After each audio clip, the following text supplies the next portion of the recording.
एक बार ठाकुर जी का एक बहुत ही प्यारा भक्त था। वो रोज इमली के पेड़ के नीचे बैठकर ठाकुर जी के भजन कीर्तन किया करता। उसी रास्ते से एक दिन नारद जी जा रहे थे। वो उस भक्त को देखते हैं, उससे पूछते हैं, क्या तुम रोज यहीं बैठकर ठाकुर जी का भजन करते हो? भक्त ने कहा, हाँ, पिछले 30 सालों से मैं ऐसा ही कर रहा हूँ। नारद जी बड़े प्रसन्न हुए। उन्होंने कहा कि अभी मैं भगवान से मिलने जा रहा हूँ।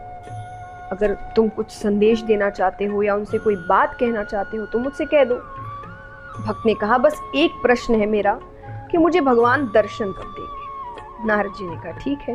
वो भगवान के पास जाते हैं, भगवान से प्रश्न पूछते हैं। भगवान ने कहा, उस इमली के पेड़ में जितने पत्ते हैं मैं उतने ही वर्षों बाद उस भक्त को दर्शन दूंगा। नारद जी बड़े उदास हो जाते हैं, नीचे आते हैं।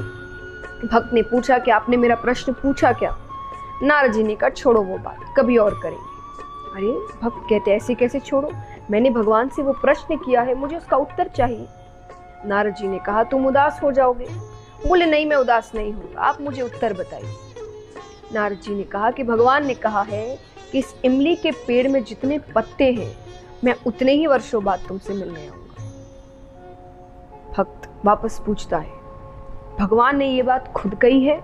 नारद जी ने कहा, अपने मुख से कही है। बोले, हाँ। बोले, मुझसे मिलने के लिए भगवान ने ये उत्तर दिया है? नारद जी ने कहा, हाँ भाई, भगवान ने ये कहा है। ये सुनने के बाद वो जोर नाचने लगता है, इतना मग्न हो जाता है, नृत्य करने लगता है, भजन गाने लगता है।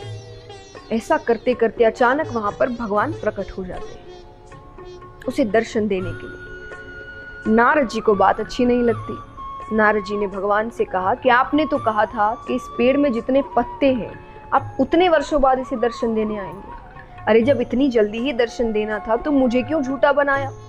मुझसे क्यों झूठी बात कहलवाई?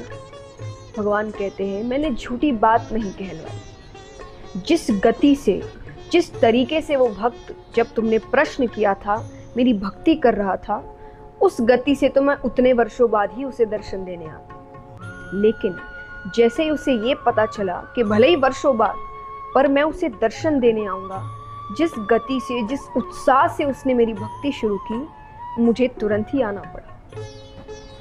इस कहानी की सीख क्या है कि अगर हम ये सोचते हुए कि जितने वर्ष चलते जा रहे हैं तो हल्की फुल्की मेहनत करते रहते हैं जीवन में, जब मिलना होगा तब मिल जाएगा, तो उस प्रकार से आपको काफ़ी समय लगता है। पर अगर आप उन्नति चाहते हैं, सफलता चाहते हैं, तो आपको उस प्रकार की कड़ी मेहनत, उस प्रकार की दृढ़ता, उस प्रकार का उत्साह अपने कार्य में करना होगा। और तभी जिस प्रकार भगवान कुछ मिनटों में ही उसे दर्शन देने आते हैं, बहुत जल्द आपको सफलता प्राप्त होगी। तो मेहनत करिए, पर इस प्रकार करिए कि मानो भगवान आपको जल्द दर्शन देने वाले हैं। उतने ही उत्साह, उतनी ही खुशी और उतने ही दृढ़ता के साथ करिए।